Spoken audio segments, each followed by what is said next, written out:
Hey everyone, welcome to our next unit on work and energy.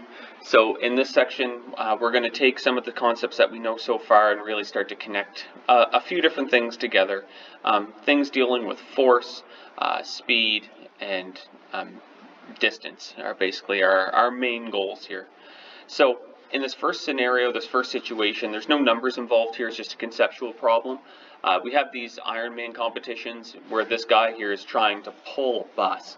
And the bus is basically just not running or anything, it's just not, the brakes aren't locked, so he's able to move it as he pulls. So in this case, what I would like for you to do is just to take this graph on the side. I've got force as a y-axis and displacement as an x-axis, and just try to plot out what this would look like as he tries to pull this. So come back when you've got kind of a guess, and we'll go through it and see how you do. All right, so we have to use some prior knowledge here and some things that you may remember, may not from before.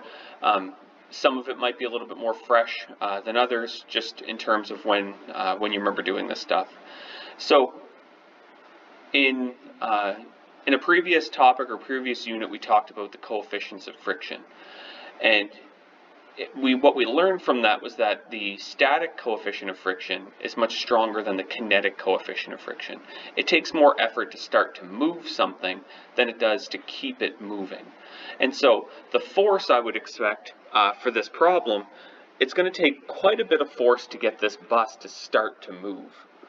Right, so it'll take quite a bit to get it to begin to move, but once it moves, he's able to apply a little less force until eventually it starts to level out, and he can apply the same amount of force as long as this thing then starts to move at a constant speed. Okay, and at a constant speed, his force applied is then going to start to cancel out his frictional force between the tires on the ground. And so he's trying to get to that point where he can apply this constant speed. But at the beginning, we kind of think of this like it's static, right? The coefficient of friction in this case would be high because it's not moving, and then it becomes a little bit less and starts to become kinetic as it starts to move and try to get it going at a constant speed. So let's start up with our idea on work and energy. So I encourage you throughout this, jot notes along the way, try all the questions out, and we'll go through the answers to them just to kind of see how you do. So work and energy, so when lifting or pushing an object, more work is exerted when an object is heavier or if the object needs to be lifted up higher. Those are kind of our two conditions. And so for cases where force is constant, we define work as the product, so the multiplication, of the force exerted on an object and the distance the object moves. The important part with this is it has to be in the same direction of the applied force. So in that case, we have our first equation. It's just a little 3-variable equation. Work is equal to force times distance. So work is a scalar quantity. It has no direction. Both force and direction here are really considered just to be magnitudes only. So we're just judging the amount of work. We're not saying that it's heading north or south, east or west, forward, backward, anything like that. The SI unit for work is known as the joule.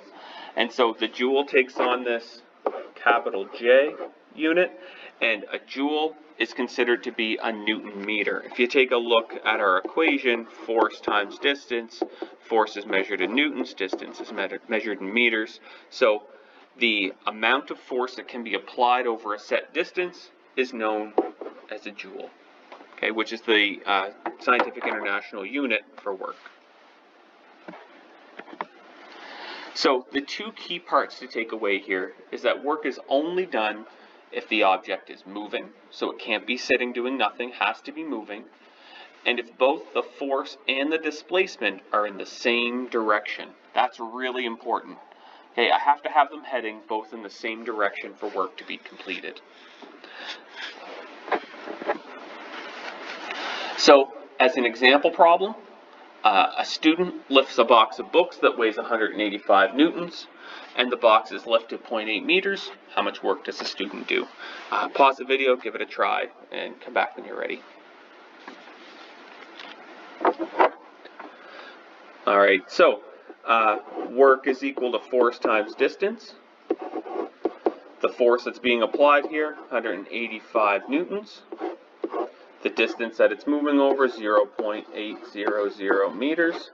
And so the work that's being applied works out to be 148 Newton meters, which then we know the unit itself is 148 joules. So just a plug and play kind of question, just to kind of get you used to inserting the right values into the right places. Okay, so work just equal to force times distance. Now, remember that in order for work to be done, that the force must be in the direction of the motion. So the force applied has to be in the same direction that this is traveling at. So what about things like mowing a lawn, for instance? When you mow the lawn, it's not like you're pushing down. When you mow a lawn, you tend to be pushing forward. Okay, but when we push forward, this lawnmower, the handle, is actually coming out a little bit different, right? It's moving at a different angle. And so I need to then kind of figure out here where I'm pushing. And so if we just draw a line down, hopefully we're going to start to see where some of this stuff starts to come. And what starts to happen out of this is that we have this idea of a triangle starting to form. So on an incline, when we're dealing with a mower or when we're dealing with, say, pulling anything with a rope, the vertical force is not going to do any work because it's not in the direction of the displacement. So the force that's being applied here, pushing downward, okay, this force isn't all work. It's really only the force that's being applied in the direction that it's moving in. And the direction that it's moving is in the x direction. The vertical force does no work. So this part actually doesn't contribute at all to performing any work. So I need to come up with an idea or an equation that helps me with f of x. There's a little bit of trig that we can do here. This is a right angle. Hopefully you remember some stuff from SOHCAHTOA from before. We don't need a lot of it here, but just a little bit of a recap on it. So if I'm taking a look at where theta is, that means that my f of x is my adjacent side, my force is my hypotenuse, and so adjacent over hypotenuse, that looks like it's going to be the cosine function. So if I set up my value here, I'll have cos theta is equal to adjacent f at x over the force. And then if I want to solve for f of x, I multiply by the force on the top on both sides. That'll cancel this out, and I see that f at x is equal to f cos theta. So when I'm pushing things on an incline or on an angle, then I start to use the x component because I'm pulling things or moving along a horizontal track. So substituting this into our work equation, we have work is equal to force times distance. But remember here we have a horizontal component on an incline.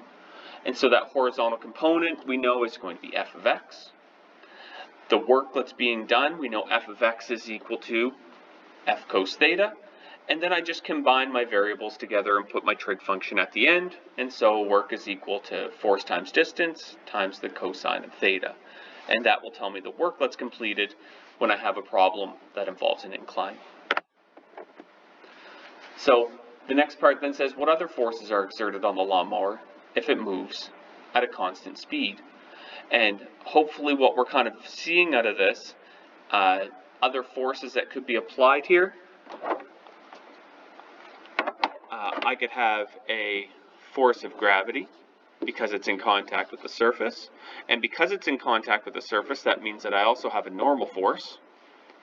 I have a force that's being applied, right, which is my f of x. But that also means that I have a frictional force that's opposing that motion. So if it's traveling at a constant speed, then I know that my forward force, or my frictional force, has to equal the frictional force causing it to slow down.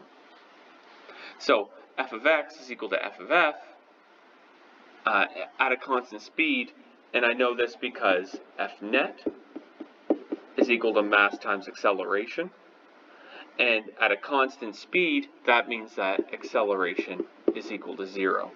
So if acceleration is equal to 0, then the net force is equal to 0, which means that f of x and f of f must be the same, just heading in opposite directions of each other. So remember that if an object moves at a constant speed, then the net force must be 0. And so in this case, the work is really, instead of f of x times the distance, the work is just the negative force of friction times the distance. So basically, it's kind of like undoing the work that's done, specifically for constant speed problems. So when you move an object using work, you give it energy. Either by picking up a box, energy is transferred from you to the box. In this case, work is the transfer of energy by mechanical means. So we're moving, we're physically doing something to create energy. We're giving something else energy by applying a little bit of work ourselves.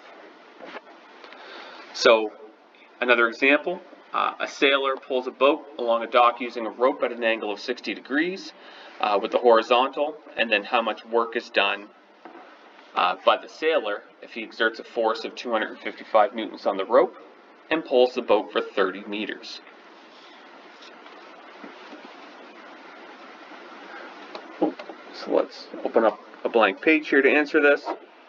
So if I kind of sketch out just the diagram for this, so we have, he's pulling it at 60 degrees with the horizontal, right? He's up here, kind of pulling on this rope along this flat surface, heading kind of in this direction, and then we have our boat off to the side that he's pulling along from the water.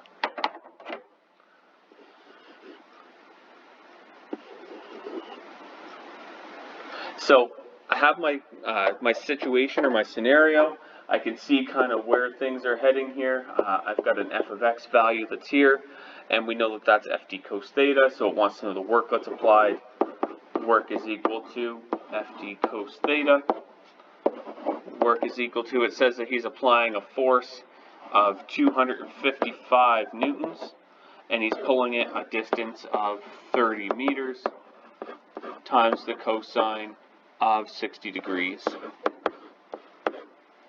And so the work being applied, when I multiply them all out, 3,825 Newton meters, or the work is just equal to 3,830 joules. So we can kind of see how we can use these incline problems as well, and just adjusting what our equation was to be able to figure them out. So just kind of briefly, we talk a little bit about power. Power factors how long work is being completed. So really, if we say how long work is being done, if I apply work over a long period of time or a shorter period of time, it's a rate per time. So power is the rate of doing work. And then that kind of leaves me this equation that's here, where it's my work divided by my time. When I take work and I divide it by time, that means that I get watts. And so a watt is 1 joule of energy transferred in 1 second. So if I take what we knew so far about joules and say joules per second equals watts. And watts takes on this capital W as a unit. So power is measured in watts, work is measured in joules. But a watt is nothing more than a joule per second.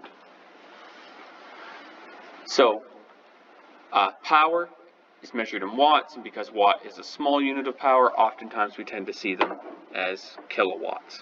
Remember, kilo is just a prefix, just means for 1,000 watts.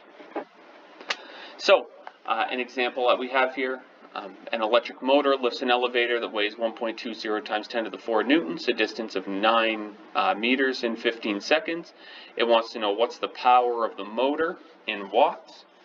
And so the power of the motor in watts, I could set up my equation. P is equal to W over T.